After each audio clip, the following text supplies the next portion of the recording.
The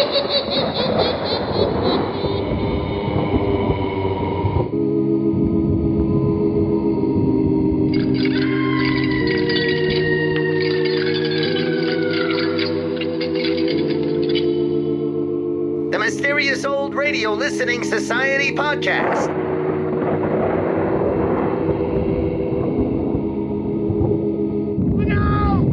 Welcome to the Mysterious Old Radio Listening Society, a podcast dedicated to suspense, crime, and horror stories from the golden age of radio. I'm Eric. I'm Tim. I'm Joshua. We love mysterious old-time radio stories, but do they stand the test of time? That's what we're here to find out. October is Monster Month here on the Mysterious Old Radio Listening Society, and this week's monster is Dracula. We are going to listen to the adaptation done by Orson Welles and the Mercury Theatre on the air. By 1938, 21-year-old Orson Welles had already gained notoriety on stage as a renegade director who shocked the theater establishment with a production of Macbeth set in Haiti featuring an all-black cast. Subsequent performances by Welles' Mercury Theatre included a controversial labor union opera and a staging of Julius Caesar set in fascist Italy. Critics were huffy, but ticket sales were brisk. On the heels of his success, CBS invited Welles to adapt classic literature into one-hour radio broadcasts, beginning with Robert Louis Stevenson's Treasure Island. As the story goes, Welles changed his mind a week before the premiere and decided to adapt Dracula instead. Bram Stoker's novel has been adapted countless times for stage and screen, but many consider Welles' version to be the definitive adaptation. Like the novel, Welles presents the story in an epistolary form, told through diary entries, newspaper accounts, and telegrams. Due to the one-hour running time, Welles is forced to cut elements of the novel and reduce some scenes to single lines, but the spirit, tone, and structure of the novel is almost completely intact. So, let's delve into Dracula from the Mercury Theatre on the air from 1938. Does it follow the original book too much? Is transforming into various animals and the power of hypnosis still scary, or is it just nature's way? Well, that's what we're here to find out. It's late at night, and a chill has set in. You're alone, and the only light you see is coming from an antique radio. Listen to the sounds coming from the speaker. Listen to the music, and listen to the voices.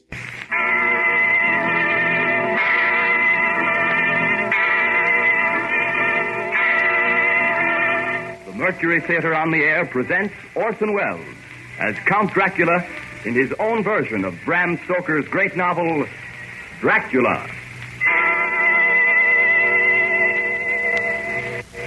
Ladies and gentlemen, my name is Arthur Seward. I'm here tonight to bear witness to the truth of certain events which you may find it hard to believe, but I ask you to believe them. I have here certain documents, telegrams, clippings from the press of the day, memoranda, and letters in various hands. All needless matters have been eliminated, so that a history almost at variance with the possibilities of contemporary belief may stand forth as simple fact.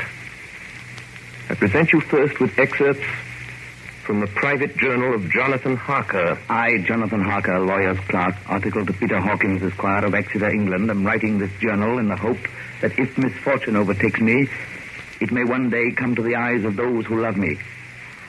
I set out from London on the last day of April to visit one of our clients in Eastern Europe. On May the 3rd, I arrived in Budapest and came after nightfall to Klausenburg on the borders of Transylvania. At Bistritz, there was a letter of welcome for me from our client, informing me that his carriage would await me at the Borgo Pass.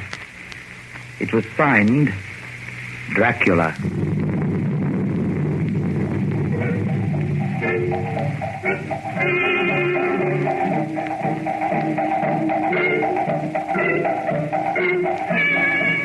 Bukovina! Couch for Bukovina!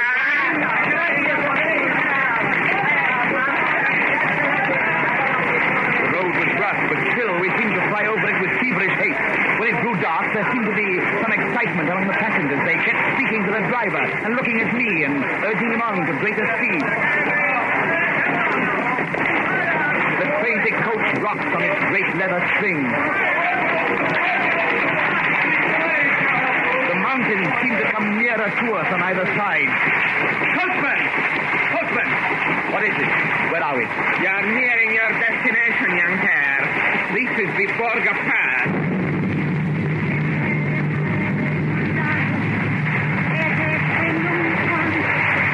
There were black, rolling clouds overhead, and in the air the heavy, oppressive sense of thunder.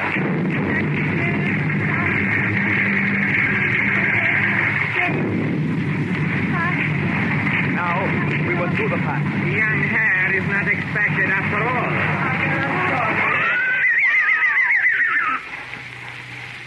You are early tonight, my friend. A caleche with 4 horses had drawn up beside us. Let me help you, sir.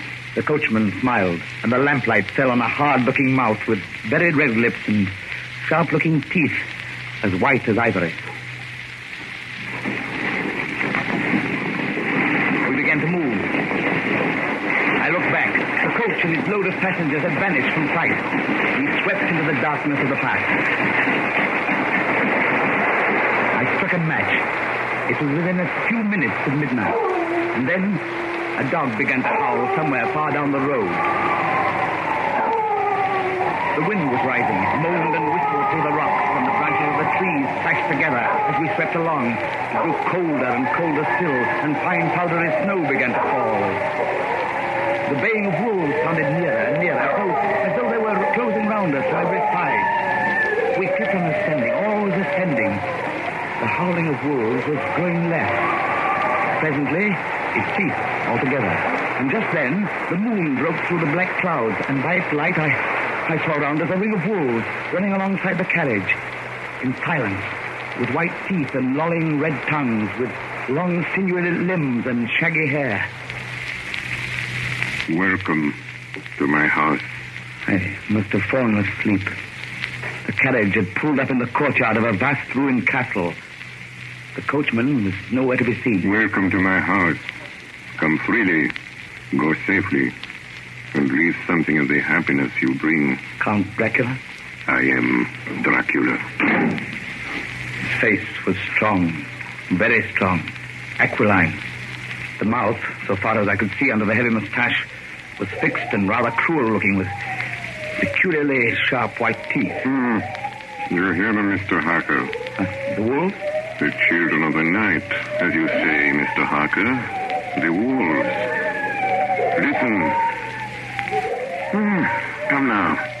There are many things you must tell me tomorrow. Of England and of the estate there you have purchased for me. Why, yes. The estate is called Carfax, I believe. Yes, that is so. But now I will detain you no longer. You will find your room in readiness. And I advise you not to leave it during the night.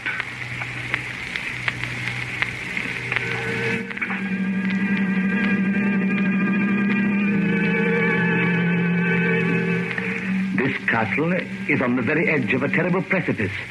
A stone falling from the window would fall 1,000 feet without touching anything. I explored.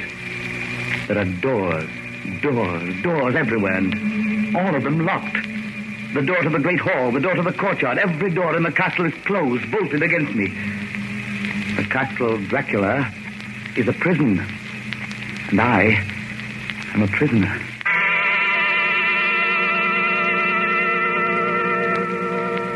The next night, I couldn't sleep. So after a few hours, I got up and, lighting my candle, I placed my shaving mirror on the dressing table and was just beginning to shave. You seem restless, Mr. Harker. I hadn't seen him, although the reflection of the glass covered the whole room behind me. I turned to the glass again. Count Dracula was close to me, and I could see him over my shoulder, but there was no reflection of him in the mirror. It was blank. I started and cut myself on the side of the throat. The blood was trickling down my neck. Count, my mirror! The blood! The blood! Wipe the blood from your face, Mr. Harker. And take care how you cut yourself. It is more dangerous than you think in this country.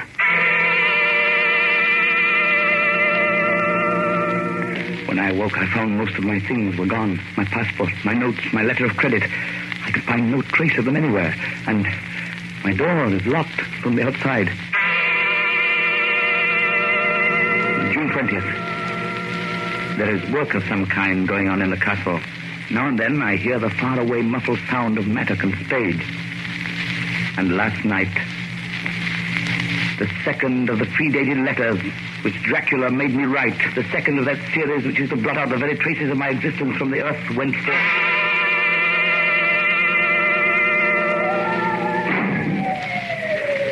Count Dracula.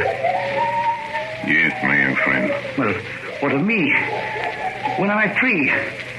When can I leave this place? Free? Mr. Harker, you're always free. You want to leave? Would you like to leave tonight? Yes, in God's name. My dear young friend, not an hour shall you wait in my house against your will. Come, follow me.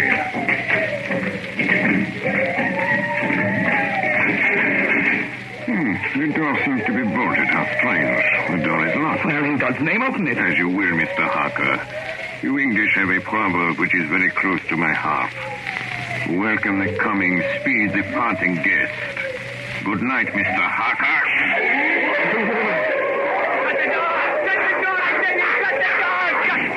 The door is shut, Mr. Harker.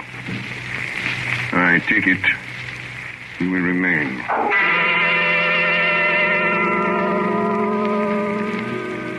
Morning, June the 30th. These may be the last words I ever write in this diary. Oh, God preserve my sanity. I have never seen Count Dracula by day.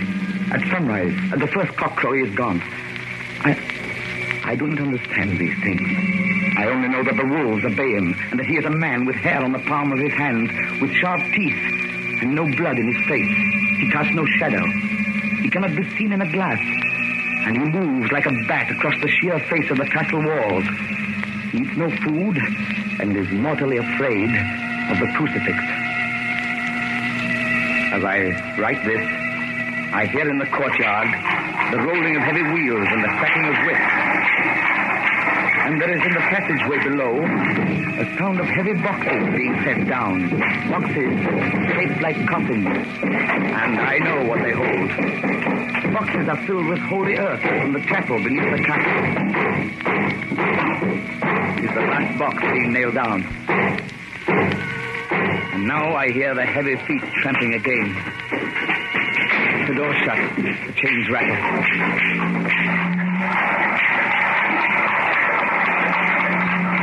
In the courtyard and down the rocky way, the roll of heavy wheels, the crack of whips. Help! Help! Help! The wagons have gone. I'm alone in the castle. I'm alone in the castle. I'm alone in the castle. I'm alone. I'm alone. I'm alone. Ladies and gentlemen, this is Dr. Seward. Mr. Harker's journal terminates at this point. I now present in evidence a clipping dated August 8th of that year from the Yorkshire Telegraph from our correspondent in Whitby. One of the greatest and suddenest storms on record is experienced here today. The weather has been somewhat sultry, but Saturday evening was fine. The band was playing. The piers were crowded with holidaymakers. The wind fell away entirely during the evening, and there was a dead calm. There were but few lights at sea. The only sail noticeable was a foreign schooner under full canvas, which was seemingly going westward. A little after midnight came a strange sound from over the sea, and high overhead the air began to carry a strange, faint, hollow booming. Then, without warning, the tempest broke. And there, with all sails set, was the foreign schooner rushing with terrific speed toward the shore. A searchlight was turned on her. And there, lashed to the helm, was a corpse, with drooping head which swayed horribly to and fro at each motion of the ship. A moment later, she crashed. And then a strange thing was seen. At the very instant she touched, a huge dog sprang up on deck from below and, running forward, jumped from the bow onto the sand and, making straight up the east cliff toward the graveyard, vanished into the night. The Coast Guard, going aboard at dawn, found the dead man fastened to a spoke of the wheel.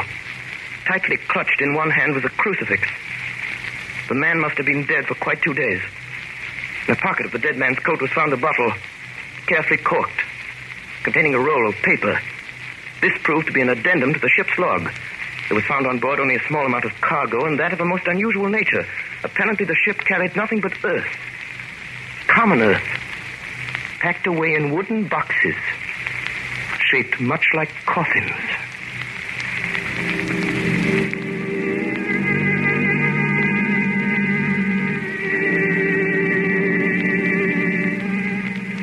Log of the Demeter. Russian flag, Black Sea, to Whitby. July 6th. Finished taking in cargo, a queer cargo, boxes of earth. At noon, set sail, east wind, fresh. Crew, 4 hands, 2 mates, cook, and myself, captain. July 11th. Entered Bosporus. At dark, passed through Dardanelles. Mate reported in morning that one of crew, Balyoden, was missing. Took larboard watch 8 bells last night. He was relieved by Chile. Never came to his bunk. Something aboard this ship. No. Don't laugh, Captain. In the rain last night. Oh? A tall, thin man go up companionway and along the deck forward and disappeared. When I go to the bow, no one. And the hatchways all closed. July 22nd. Rough weather last 3 days. All hands busy with sails. No time be frightened. Past Gibraltar and out through Straits. All well. July 24th. Last night, another hand was lost. Disappeared. Like Galicia. Leave off watch, midnight. Then we never see him again. What's double watch now? I don't take watch alone no more. Double watch. Double watch. July 29th. Had single watch tonight as crew too tired to double. When morning comes... Hey, below! Barricade! It's barricade below! Barricade gone! Banshee guard like the others. Like all the others. The mate and I have agreed to go armed henceforth, July 30th. Last night, we are nearing England. Weather fine. All sails set. Captain! The man at the watching the stairs is missing! Boss missing! Now, only self and mate and 1 hand left to work ship. August 3rd. 2 days of fog and not a sail sighted. At midnight, I went to relieve the man at wheel, and when I got to it, found no one there. It's here. I know it now. I saw it. Like a man, tall and thin and ghastly pale. It was in the bows looking out. I gave it the knife, and my knife went through it. What? Empty as air. What is it? What are you talking about? It's here, and I'll find it. It's in the hold. In one of those boxes of earth. I'll unscrew them one by one and see. And see. He is mad. Stark raving mad. It's no use my trying to stop him. He can't hurt those big boxes. They are invoiced as common earth. He's there. Down in the hold. I know the secret now. The sea will save me from him. That's all that's left. That's all that's left. August 4th. I am all alone on my ship. And still the fog. I dared not go below. I dared not leave the helm. So here all night I stayed. And in the dimness of the night, I saw it. I saw him. God forgive me, but the mate was right to jump overboard. It was better to die like a sailor in the blue water. But I am captain, and I must not leave my ship. I shall tie my hands to the wheel when my strength begins to fail, and along with them I shall tie that which it dare not touch, my crucifix. I am growing weaker, and the night is coming on. God and the Blessed Virgin help a poor ignorant soul trying to do his duty.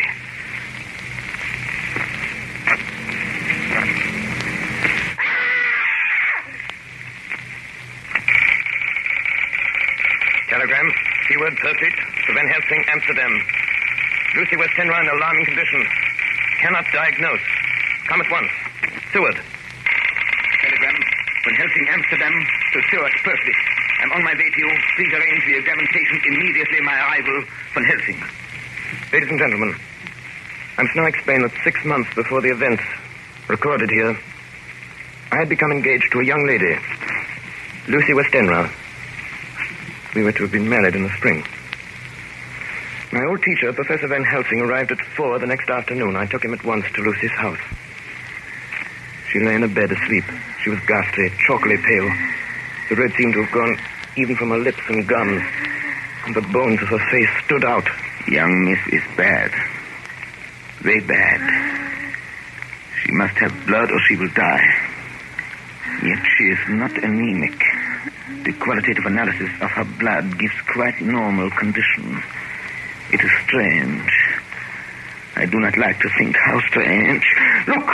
My God, her throat, look! The black velvet band that she always wore had dragged up a little and showed a red mark on her throat. Just over the external jugular vein were 2 punctures, not large, but not wholesome looking. The edges were white and worn looking. Well, what is it, Professor? What's wrong with her?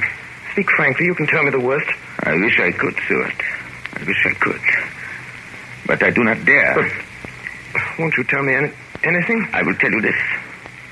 Your young lady is in a danger greater than death. You must believe me.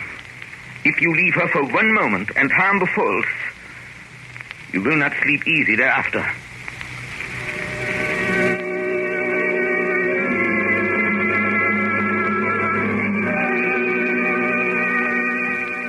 September 8th.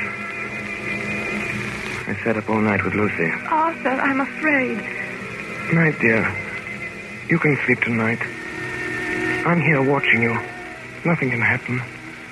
And I promise if any sign of bad dreams, if I see anything, I'll wake you at once. You will? Will you really?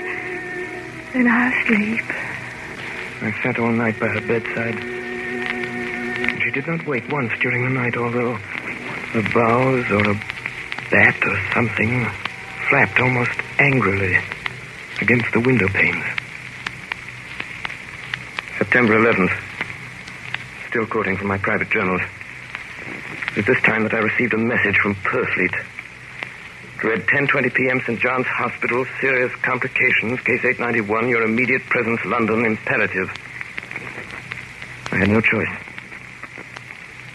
Sometime later, a paper was found among Lucy Westenra's belongings. I write this and leave it to be seen so that no one may by any chance get into trouble through me.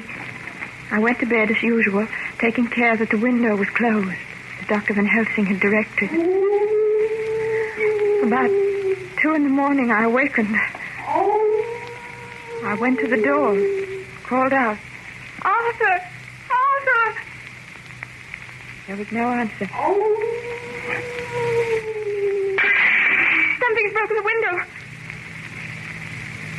I'm in a room, alone. I dare not go out. The house seems empty. The air is full of specks, floating, circling in the draught from the window. And the light burns blue, dim. What am I to do? Something very sweet and very bitter all around me. And I seem sinking into deep water. And there's singing in my ears. You shall be flesh of my flesh, blood of my blood. September 12th. Late. Only resolution and habit can let me make an entry tonight. We found her sprawled on the floor. There was a draft in the room from the broken window. Her throat was bare, showing the 2 wounds, looking horribly white and mangled. We are too late, my friend. We have failed. God's will be done. She's dying. Yes. She's dying. Stay beside her.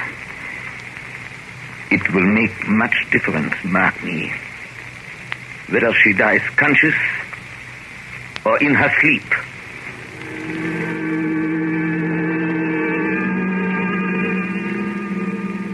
It was late in the afternoon before she opened her eyes. Arthur, oh, my love, I'm so glad you've come. I took her hand and knelt beside her. Her breath came and went like a tired, peaceful child's. And then the light from the setting sun fell on her face, and then, insensibly, a strange change came over her. Her eyes grew suddenly dull and hard. Her breathing was heavy. The mouth opened, and the pale gums drawn back made the teeth look large and sharp. Arthur, oh, my love, I'm so glad you've come. Kiss me. Bend down and kiss me. Not for your life. Not for your living soul as hers. Lucy! She is dead. Poor girl. There's peace for her at last. The end. Not so. It is only the beginning. Wait and see.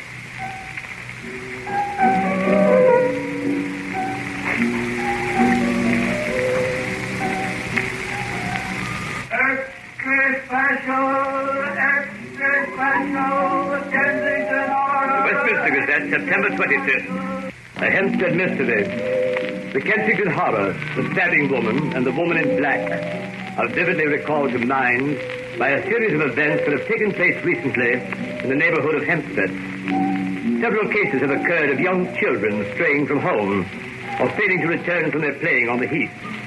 In all these cases, the children have given as their excuse that they have been with a beautiful lady who offered them chocolate. In each case, the child was found to be slightly torn or wounded in the throat.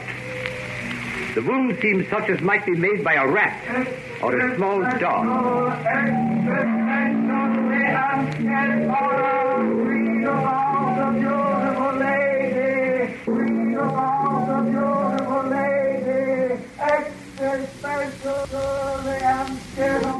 The Hempstead Horror. Another child injured by the beautiful lady. We have just received intelligence that another child missed last night was only discovered late in the morning. It has the same tiny wound in throat. Well, Stuart, what do you think of that? Do you mean to tell me, my friend, that you still have no suspicion as to what poor Lucy died of? Nervous prostration, following great loss and waste of blood. And how was the blood lost or wasted? You are a clever man, my friend, and a good doctor. But you do not believe that there are things that you cannot understand. You are wrong, Stuart. Are you aware of all the mysteries of life and death? Can you tell me why in the pampas there are bats that come at night and open the veins of cattle and horses and suck dry those veins? How in some islands of the western seas there are bats which hang on trees all day, and then when the sailors sleep on deck because it is hot, split down on them, and then in the morning are found dead men, as white as Miss Lucy was? I understand none of these things. After tonight, Stuart, if you dare to come with me, perhaps then you will understand. September 29th. Before dawn. Now it is done. And I would sooner die 1,000 deaths than live again through what I did this night. We will spend the night, you and I, here in this churchyard where Miss Lucy is buried. We enter the tomb, then we open the coffin. You shall yet be convinced. Take care, Van Helsing. Miss Lucy is dead, is it not so? Then there can be no wrong to her, but if she is not dead... With some difficulty, we found the Westenra tomb. I took up my place behind a yew tree. On one side of the tomb, Van Helsing on the other. I was chilled and frightened. Suddenly, I saw something moving between two yew trees. A dim, white figure which held something at its breast. The figure stopped. I could not see the face, for it was bent down over what I saw to be a fair-haired child. There was a sharp little cry, such as a child gives in sleep, or a dog as it lies before the fire and dreams. Then the thing saw us. She drew back with an angry snarl. The lovely, blood-stained mouth grew to an open square. If ever a face meant death, I saw it at that moment. Then suddenly she turned and vanished in the direction of the tomb. Child is not harmed. We leave him in a safe place where the police find him. There's more to do. Come. Now we were in the tomb. Then in the coffin. The thing lay. Like a nightmare of Lucy, the pointed teeth, a blood-stained mouth. Van Helsing never looked up. From his bag he took out a book, his operating knives, a heavy hammer, and a round wooden stake, some 2 or 3 inches thick, sharpened to a fine point, and hardened over a fire. Stuart! The life of this unhappy woman is just begun. When she become what you call undead, there comes with the change the curse of immortality. She cannot die, but must go on age after age, adding new victims. Because all that die from the preying of the undead become themselves undead and prey on others. So the circle goes on, ever widening as the ripples from a stone thrown in the water. But if this lady, this undead, be made to rest as true dead, then the soul of the poor lady whom we love shall be again free. Tell me, what am I to do? Take this stake in your left hand, the hammer in your right. Yes. Place the point over the heart. Yes. Then, when I begin the prayer for the dead, in God's name strike. Are you ready? Now, Domine Jesu Christe, Fili Dei vivi, quium manus tuas ex voluntate Patri.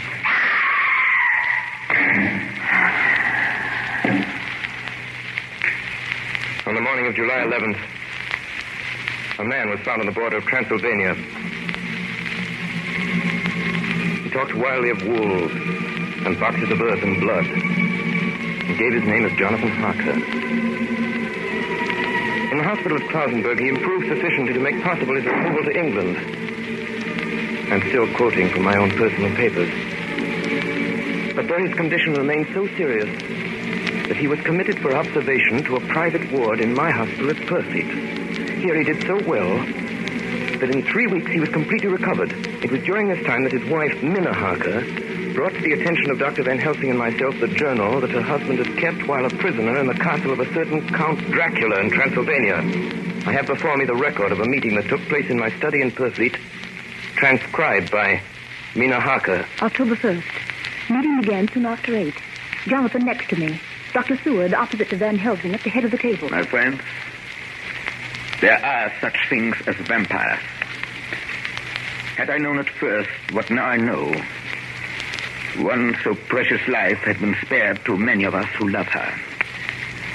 The vampire which is amongst us is of himself so strong that he can direct all the elements. The storm, the fog, the thunder. He can command all the meaner things, the moth and bat, the owl and the fox and the wolf. How then are we to begin our strife to destroy him? How shall we find his place? And having found it, how can we destroy? My friends, it is a terrible task that we undertake. To fail here is not mere life or death. If we fail, we become as him. Foul things of the night, as him. What do you say? I answer for myself. Come me in. I'm with you. The professor laid a small golden crucifix on the table. We took hands and our solemn pact was made. My friends, we too are not without strength. The vampire flourishes on the blood of the living. Without this, he cannot live. He throws no shadow. He makes no reflection in a mirror. He can transform himself to a wolf, to a bat. He can come on moonlight rays as elemental dust. He can see in the dark. He can do all these things. Yet he is not free. His power ceases at the coming of the day. Then, until night, he must remain in the shape in which he finds himself, and except in his coffin home, in those earth boxes he cannot rest. When we can confine him in his coffin, then, my friends, if we obey what we know, we will destroy him. At that moment, something flapped wildly against the window. Then... Did you hit it? I don't know. We looked out of the window. Against the black sky, we could see nothing. Data in our possession. From the Count's castle in Transylvania to Whitby came 50 boxes of earth. All of these, to our certain knowledge, were delivered at Carfax. Recently, 12 of these boxes have been removed. First step, ascertain whether all the rest remain in the deserted house next door or whether any more have been removed. We must trace each of these boxes and sterilize the earth with holy water so that he can no longer seek safety in it. And we must hurry. The events of the next few days are described in Jonathan Harker's journal. October 2nd, 5 a.m. Just returned from the empty house. Left Mina here at home. Well, we've done our work at Carfax. The place was filthy. The air stagnant and foul and alive with rats. We counted the boxes. Only 38 of them. And over each one, the professor went through his same mysterious work. It was dawn when we got back. I found Mina asleep. She looks paler than usual. October 2nd. Soon after they left, I fell asleep. I remember hearing the sudden barking of the dogs. And then there was silence. I got up and looked out of the window. There was a thin streak of white mist moving across the grass along the wall of the house. It dawned on me that the air in the room was heavy and dank and cold. The gaslight came only like a tiny red spark through the fog. I could see through my eyelids. The mist grew thicker and thicker. Then, as I looked, the spark divided and seemed to shine on me through the fog like two red eyes. You shall be flesh of my flesh, blood of my blood, blood of my blood.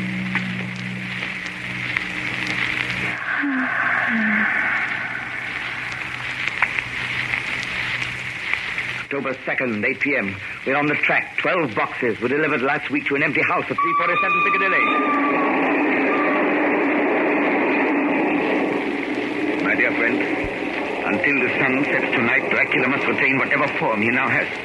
We have this day to hunt out all his lairs and sterilize them. Then he will have no place where he can move and hide. But we have only until sunset.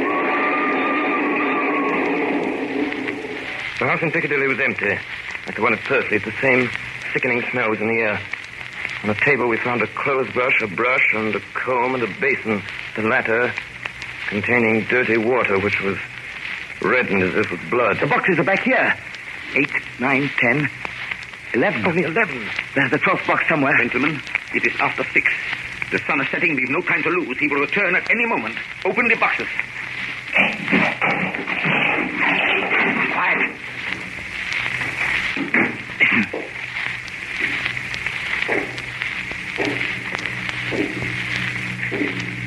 Here it is.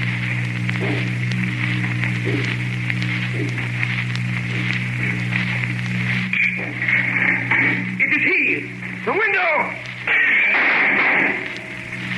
You waste your bullet, gentlemen. You think you baffle me. You with your pale faces all in a row like sheep in a butcher's. You think you have left me without a place to rest. But I have more. And time is on my side. The one you love is mine already. I have known her. Already my mark is on her throat. Flesh of my flesh. Blood of my blood. She is with me always. Over land or sea. October 4th morning. Another meeting in the study of purchase. We must find that last remaining box, gentlemen. We must find it.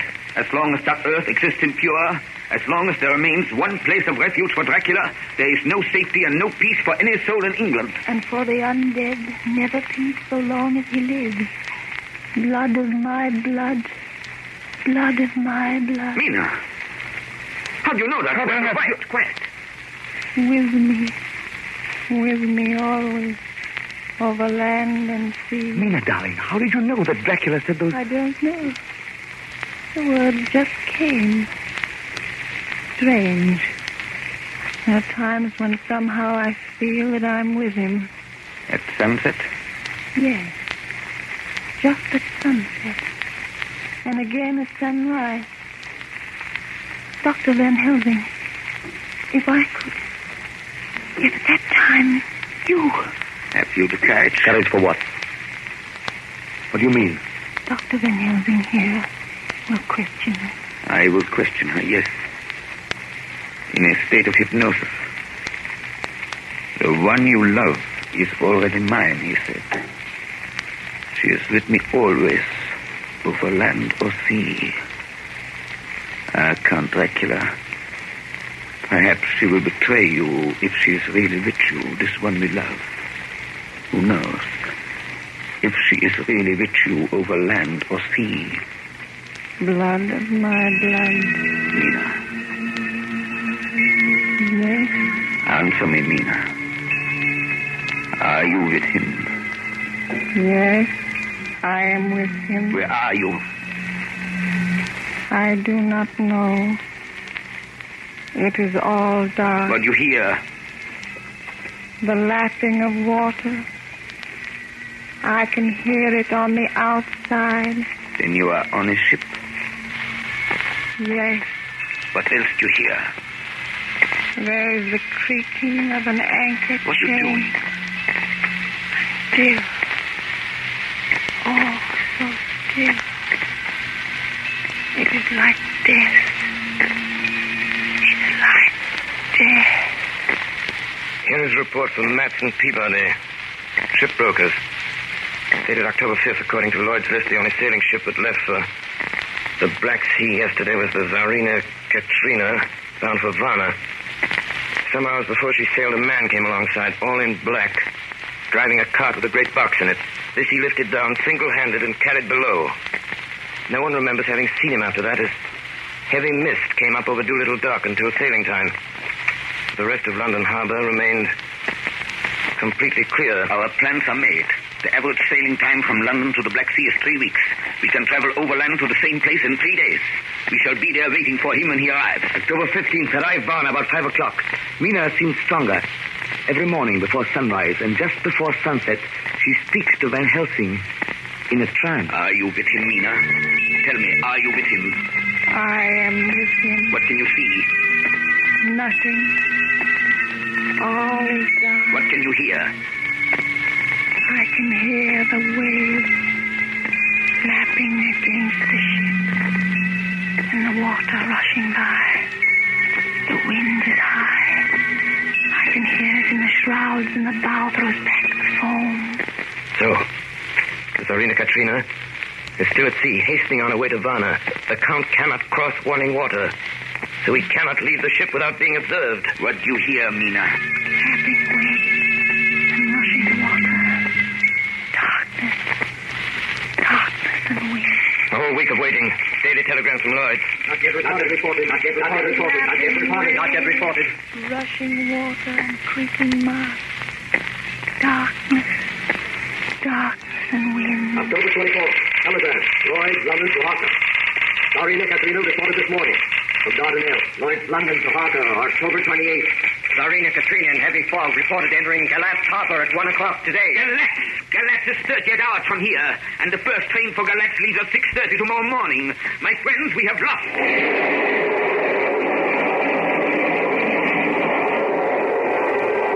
I am with him. I can see nothing. I can hear men's voices calling, and the roar and creak of oars in the rock. I can feel the air blowing upon. October 29th, evening. We are due between 2 and 3 in the morning, but already at Bucharest we are 3 hours late. Something's going on. I can feel it past me like a cold wind. I can hear far off confused sounds. Men talking in strange tears falling water and the howling of wolves. There's another sound, a queer sound.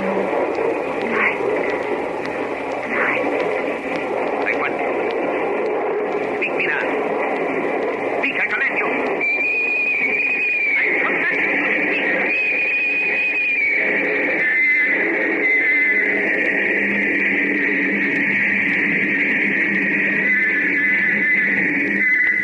Arrived in Garrett's. Saw Captain Zarina Katrina. A man come aboard with an order an hour before sunup to receive a box for a party by the name of Dracula. Not his peppers, all right. Emmanuel Hildesheim, his name was. Mr. Hildesheim? Yes. You unloaded the box yesterday. I gave it to Kyloff by order. Kyloff.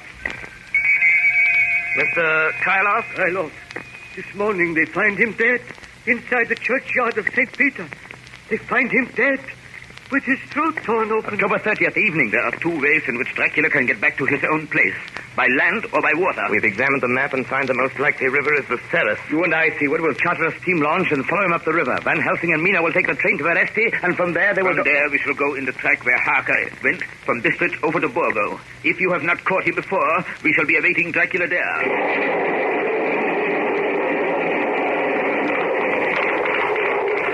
October 31st. We arrived at Veresti at noon, then Helsing and I. Got a carriage here, and we start in an hour. Our enemy is still on the river. October 31st. We can run a good speed up the river at night. There's plenty of water, and the banks are wide apart. November 1st, evening. No news all day. We hear that a big boat went up the river before us, going at more than usual speed.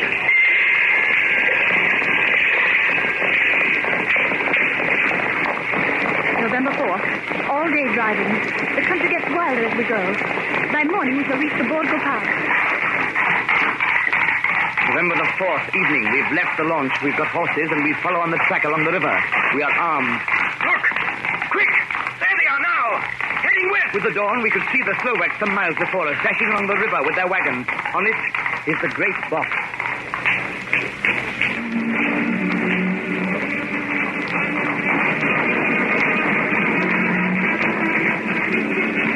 Late in the afternoon, we reached the Borgo Pass. Van Helsing, look!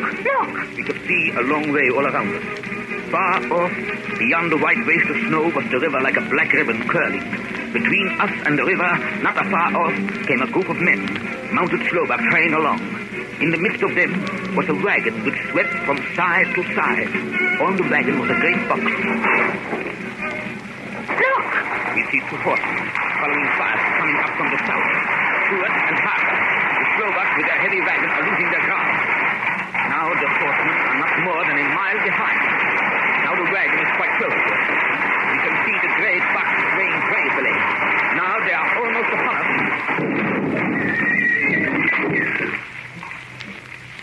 Now has happened a strange thing. The wagon smashed into a great rock bed in the snow, lost its front wheels, and turned over on its side, jammed against the stone. The horses tore loose from their traces and bolted, and the Slovaks scatter and vanish after them. Then silence. Silence like comes after ringing a bell. Look! His face! It is Dracula. Sprawled out stiff and twisted in the smear of his own holy earth. The box, in falling, has emptied the dirt onto the snow. His face is old-looking. The skin is like paper.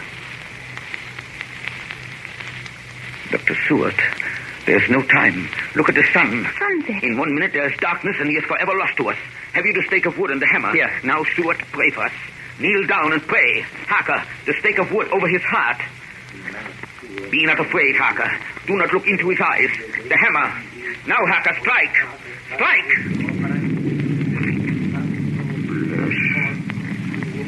Flesh of my flesh. Guilt of my guilt. Death of my death. Speak and be manifest in the instant of your master's peril. Elements of darkness, rain, evil wind, mist, and mold. and tempest. The others couldn't. But somehow I can hear him speaking behind his eyes. Claw, wing, tooth, scale, tissue of flesh, death of my death, dead and undead. The hand of the living is over your master. Console him, my children. This instant is no longer than the space between two heartbeats. But the night is not here, and I am lonely. Come to your master, my children. Beguile him now in the instant of his peril. Beguile him with the sound of your names. Claw, wing, tooth, scale, tissue of flesh. Strike, Harker, strike! There is one very dear to me who has not answered. My love, Mina. There is less than a minute between me and the night. You must speak for me. You must speak with my heart. Give them to me! Jonathan, give them to me! That stick of wood and the hammer! I shall never forget that moment. The look on poor Mina's face as she stood there, the angry scar standing out on her throat, her eyes like living coals in the last red of the sunset. She had torn the stake and the hammer out of my hands with the strength of an animal. Mina, do you know what you've done, woman? You know what you've done to us? You've released him, the evilest fiend. Look! The sun! As we looked down at Dracula, the eyes saw the sinking sun, and the hate in them turned to triumph. Flesh of my flesh, come to me, my love. Come into the night and the darkness. You have served me well, my love. My bride, my...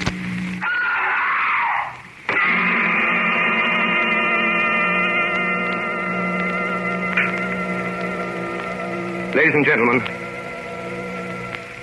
all the evidence in this case is now before you. I've added nothing. And to the best of my knowledge, I've omitted nothing that might help to throw light on the extraordinary events of the year 1891, which culminated on that terrible evening in the Borgo Pass. There remains only this one last report. When Mina Harker seized the stake and hammer from her husband, I believe she was under some form of hypnosis.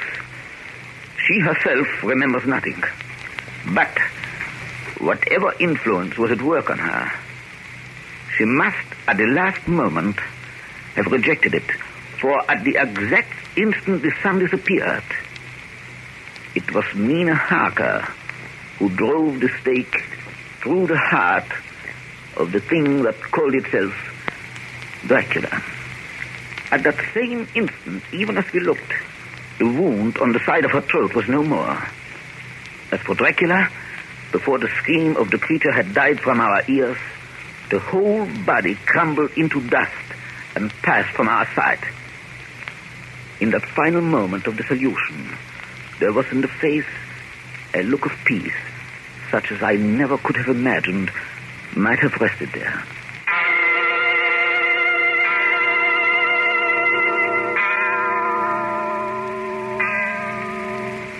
Tonight's production of Dracula by Orson Welles and the Mercury Theatre was the first of 9 CBS broadcasts in which this brilliant group will bring to life a series of great narratives, all presented in the immediacy of the first-person singular. In presenting them each Monday evening at this time during the summer season, the Columbia Network is bringing a complete theatrical producing company to the air for the first time. And now here is the director to tell you about next week's Mercury Theatre production, Mr. Orson Welles. Ladies and gentlemen, what are your favorite stories? If there is one you're particularly fond of and would like to hear on the air, will you please write me about it? Next week, the Mercury Theatre is going to tell you Robert Louis Stevenson's exciting yarn about pirates and the sea, Treasure Island. Until then, just in case Count Dracula has left you a little apprehensive, one word of comfort. When you go to bed tonight, don't worry. Put out the lights and go to sleep. It's all right. You can rest peacefully. That's just a sound effect. There. Over there in the shadow, see? It's nothing. Nothing at all. nothing at all. I think it's nothing. But always remember, ladies and gentlemen, there are werewolves. There are vampires. Such things do exist.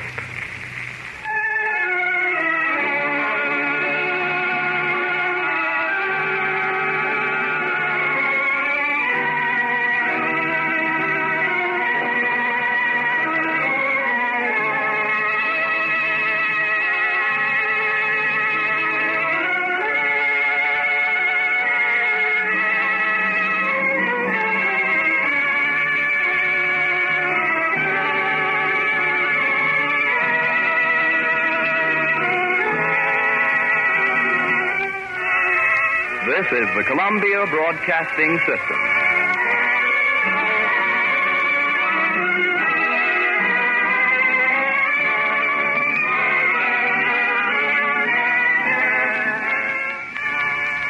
That was Dracula from Mercury Theatre on the Air, originally broadcast in 1938, here on the Mysterious Old Radio Listening Society podcast. Once again, I'm Eric. I'm Tim. I'm Joshua. And that is our final of the Monster Month series as we are heading to Halloween, and we finished with Dracula, full hour. Usually these are half hour long. Mm-hmm.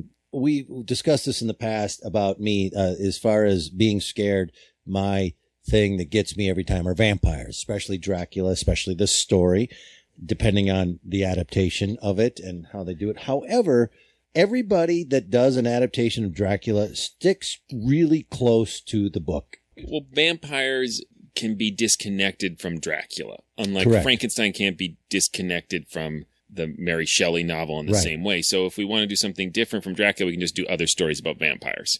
And I think some of the excitement in adapting Dracula somewhat authentically is that it has this discovery in it. These are people who aren't sure what they're dealing with. And we already know about vampires, and it seems like old hat to us. But I like this adaptation because of the urgency and this mystery of what is this creature. And I've seen that it does these weird things. It climbs the walls of the castle like a bat. And so it feels like you're discovering this along with the characters again. It's sort of bringing the excitement of vampires back, which are pretty dull now. And also they have moved away from the status of villain. We've identified them more as sort of characters who are victims or romantic characters. Mm-hmm. And so it was fun to go back and see vampires as diabolical monsters, which is what they are in Dracula.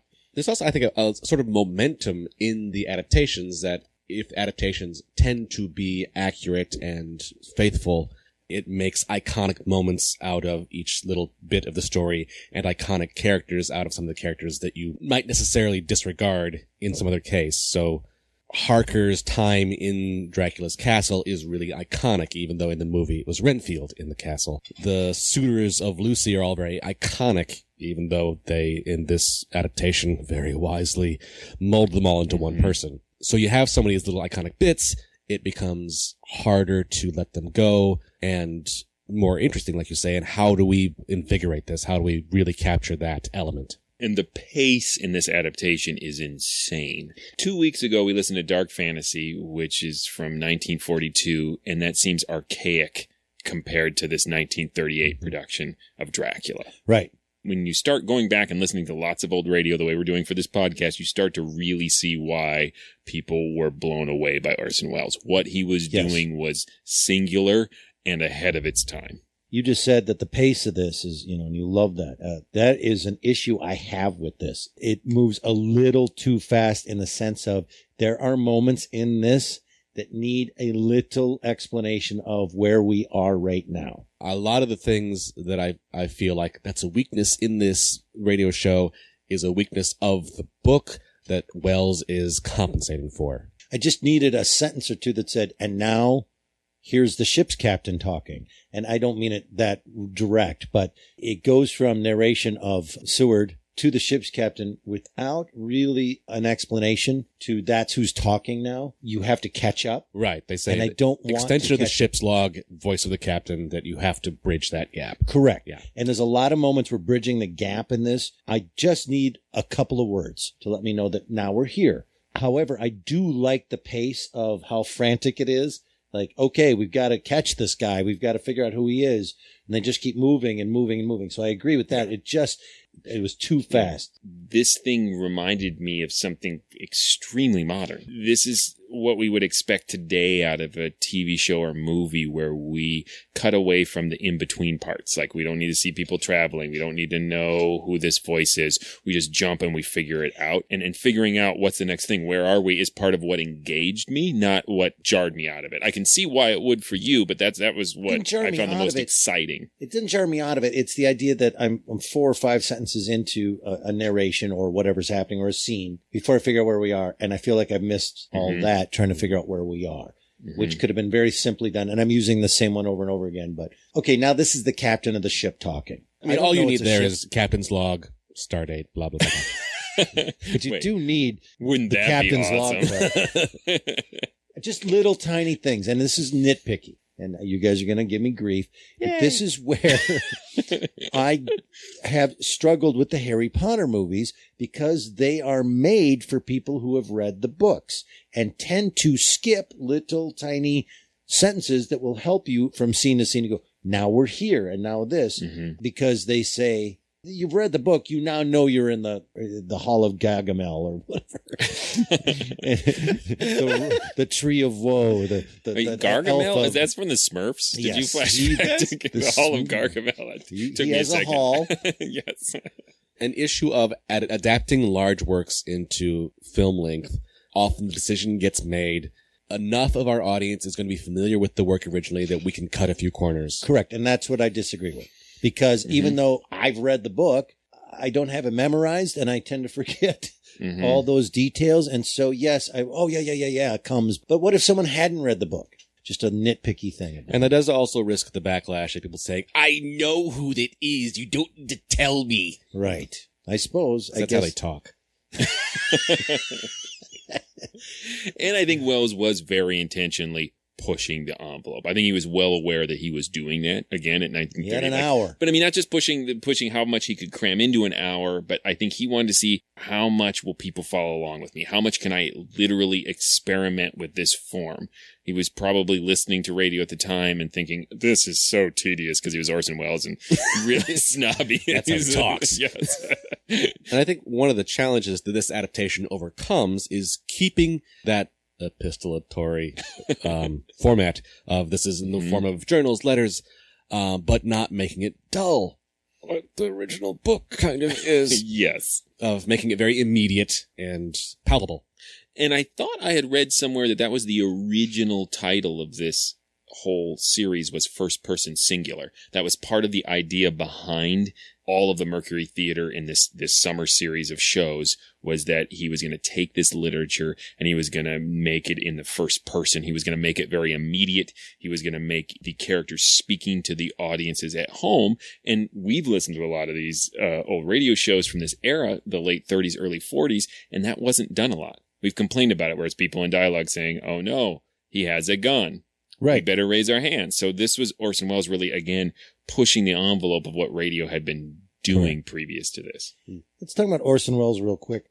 I love and respect Orson Welles. What he has brought to us is invaluable. He is an amazing person. He's a pompous a-hole is what you're getting to. He is really difficult for me to listen to as an actor. My wife pointed out when I brought that up, she said, yeah, he's from not only the stage, but he's from the really old time version of being on the stage. And that whole idea of not being so theatrical as radio had figured out by this time, and certainly in the 40s, it was a much more conversational approach to performance and not so over the top. He never quite figured that out. And it makes it really hard for me to get beyond that. I have to keep telling myself, this is a genius. This is an amazing man. He has done crazy good things. he's a really good writer. I just wish he wasn't in it.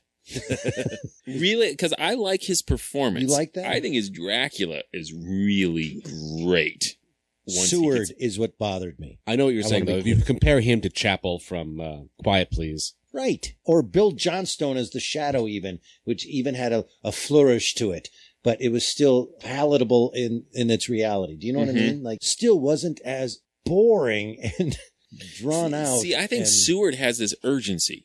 I will say he does have an urgency. Yeah, he's not the greatest actor to have ever lived. His greatest talents are elsewhere. I agree with you, so I don't want to get locked in this argument where I'm going to say Orson Welles, greatest actor to ever walk the earth. But I think here he has some strong intentions from the script, and I think as the author of the script, he is pushing his agenda as an actor. And occasionally that strain shows in Seward. However, his Dracula has this nice thing where it's very deep voice. It is really malevolent, yet he never pushes it to the point of ridiculousness. Yeah. Which is really hard when you're doing Dracula. Yep. Right. He has this sort of image and this model of the brilliant man and the artiste. And a lot of theater people sort of fall in that mold. And because these are theater people that we work with, I know there are separate from Orson Welles as an actual human. The image gets to me. Yes. Because I've lived with the echoes of that image in people I know and work with. Yeah. No one in the room, of course. Joshua. One of the things I love about Orson Welles so much is he provides both those things, because he has this real artistic integrity in the work he does, yet he provides you such a great fun to make fun of him. It's like he gives you both, because he is absurd and ridiculous in He's interviews. A character of himself. When he comes on at the end, and it's like, I hope I didn't scare you. You just want Dracula to descend upon him and rip him apart. In Stoker's Dracula, Dracula's Eastern European. When Lugosi plays the classic, brilliant portrayal of Dracula in the movie, which, God, that movie still stands the test of time. It's still terrifying. Sorry, but that's another topic. And Lugosi, of course, can barely speak English. And just as a digression, I mean, just how he did that movie is that they would say his lines to him. And they would say, go. And he would just say them again, not knowing what he was saying. So he didn't have to learn English and learn what he was saying. So he'd say, I want to drink your blood, which wasn't in the movie. And then they go. And he'd go, I want to drink your blood. So he was just mimicking, but gave us that accent. No accent with Orson in this. No Eastern European accent. There's a hint of one, I think. Barely. He's keeping it really subtle. Well, what do you think of that is what I'm asking. Bugs me a little bit. I love his Dracula. I did think too. It has this subtle hint of his origin, but he's also lived for how long? True. We don't know where all he's been around the world. And I think if he did this radio adaptation and just did an imitation of Bela Lugosi, who it's 1938, was still around, that would be really weird. It's not like doing an adaptation now. You might make that choice to imitate Bela Lugosi, but in 1938, it's just Gary Oldman had he's a peer, thick Eastern European accent, and he was committed enough to it, and it surpassed the parody potential. But that's long after Bela Lugosi is gone. Yes. For example, I think Orson Welles made the exact right choice for 1938 to do it completely his own way, because that movie was still really strong in people's minds. Right. So they would have maybe said, "Why are you doing? Why didn't you just get Bela Lugosi? Right. He's not doing anything." It's not by that point. It wasn't standard. You did it that way. Yeah. I get what you're saying. Nice, really insightful, Joshua. Good job. On the topic though of the movie, Bela Lugosi, phenomenal, iconic performance. But the best one in the movie, Dwight Fry as Renfield. I was so sad to see Renfield not in this adaptation. Absent from this, yeah. They made good cuts. It's good adaptation. I was just sorry to see that go. It makes sense because Mina serves that same purpose. And if you're cutting it down to an hour, who's this person who has some insight into Dracula? And ultimately, I love Renfield, but his focus on Mina, and I think it is interesting to bring up, I love the change that Mina is the one who kills Dracula. And that is a change, obviously, from the novel. Yeah, that's an interesting actually twist. was a stake? An actual stake, instead of a Bowie knife? Yes. Yeah. One of the most terrifying aspects to the Dracula story is, for me, Lucy. when we're introduced to these things, we're children. So the effect that it had on me, that there is this woman who then turned her attention to children. So she becomes a vampire, and she doesn't go out and get other adults. For whatever reason, she goes and gets children. And then they tag along with her and follow her around in the woods or whatever. And there's these gaggle of vampire kids. Lucy is more terrifying than Dracula. I think Lucy is the big part of what made this novel famous in the first place. Well, she's Carmilla. Well, and also that transition from young, flirtatious woman to sexual figure. A little naughty alluring for the folks in the 19th century. Yep. But the evil of I'm going to subsist on children. Yeah, and I mean... That's a choice, right? Well, it's easy pickings. Right, which makes her terrible. Yeah, and that description of Dr. Seward seeing her walking toward her tomb with the small child in her arms, just feeding off of it, for 1938 is pretty distressing stuff. Yeah.